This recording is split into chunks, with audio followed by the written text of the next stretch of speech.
Peace world, it's Steady changing again. I'm making a follow-up video to the first video I made about the Wii Spot incident. This video is going to be a little bit different because it's going to be story time about my childhood sexual assaults. I felt like this is important to talk about because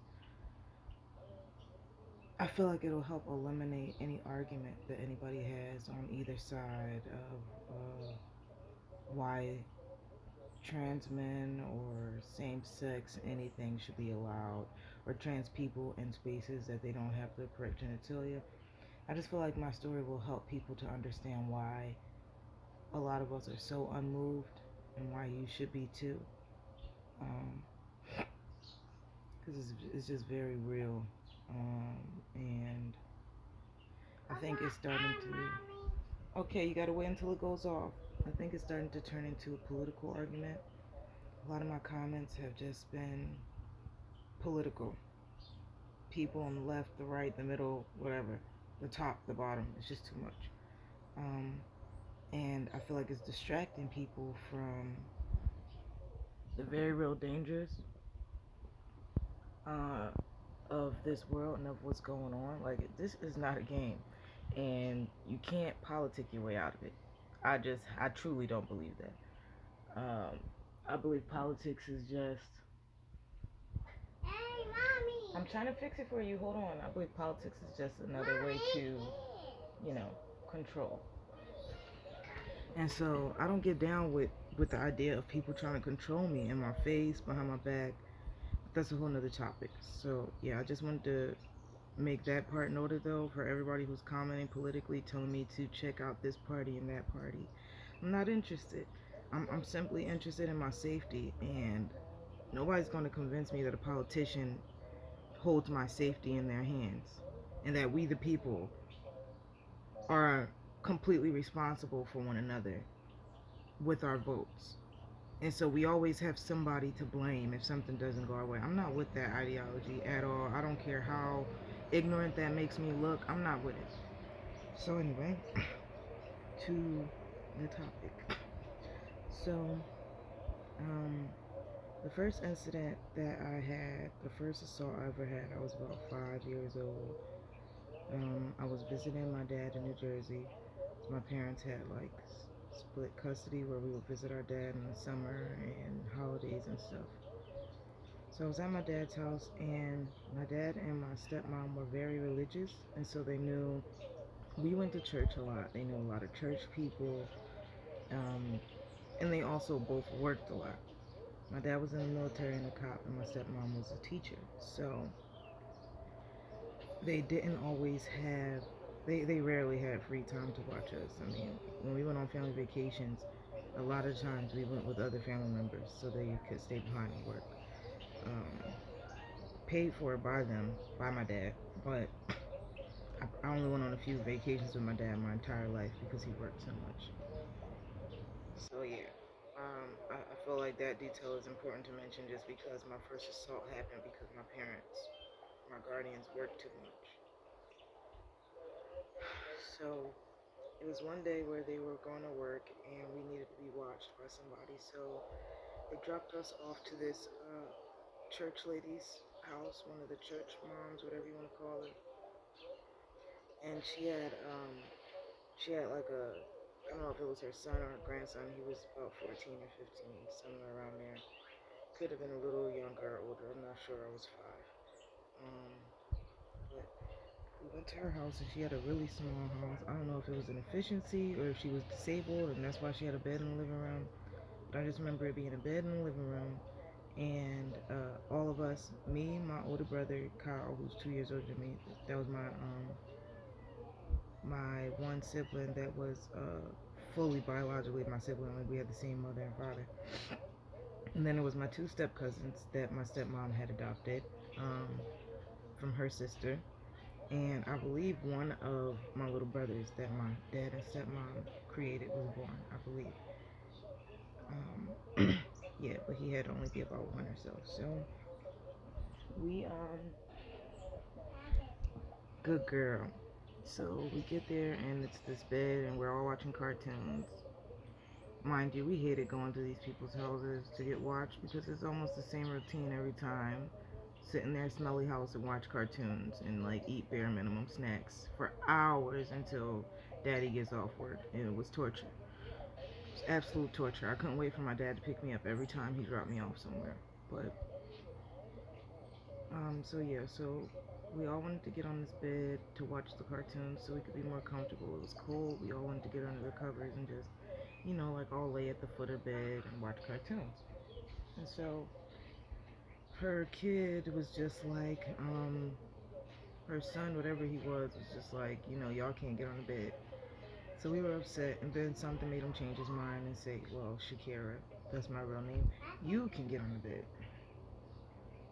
And so I, being the young, child that I was, thought that I had some type of benefit.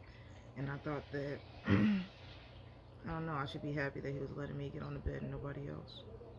So got in the bed and he asked me did I want to get under the covers. And from my memories, I don't recall being suspicious of anything. I had never had an experience like this, and I was not warned or made aware by anybody in my life that something like this could ever happen. I was completely clueless. And so all the boys are sitting on the floor in front of the bed, at the head of the bed on the floor watching TV. And so it's almost as if they looked up because they were so close to the bed, they couldn't see me. Like they would have to scoot up and then turn around. And they were all too enamored by this show, so they weren't paying attention to me. And this kid, before you know it, starts poking me with his penis. I did not know that's what it was at the time. And but I still got scared. I didn't know what it was. It's almost like my body knew, but I didn't. So I was terrified. Um, Started getting really scared, and then he decided to start pulling my shorts down. It's like fear overtook my body. Paralysis. I had a frog in my throat because I just thought I was going to just break down crying right then and there because I just could not believe this was happening to me. I could not believe it. I was so precious to everyone. Um, I was felt so protected by everyone. I couldn't believe that this could actually happen to me. It just felt so wrong, and so he started pulling my shorts down and my underwear, and I was scared to move. And then he pulled his penis out of his underwear and started to like rub it on my thigh and try to touch my butt with it. And I immediately pulled my pants up and hopped out of that bed and ran to the bathroom. I ran to the bathroom with my pants unbuttoned, and I was so scared and I was going so fast, and I don't even think anybody noticed anything. Mom, I love food. Come here. I don't think anyone noticed anything. And I just sat in that bathroom and I just cried and cried. I was so scared. I didn't know what to do. I was scared to come back out of the bathroom. I forgot to mention on my way to the bathroom, he was just like, "Where are you going? Why, come back here. Where are you going? Why are you leaving?"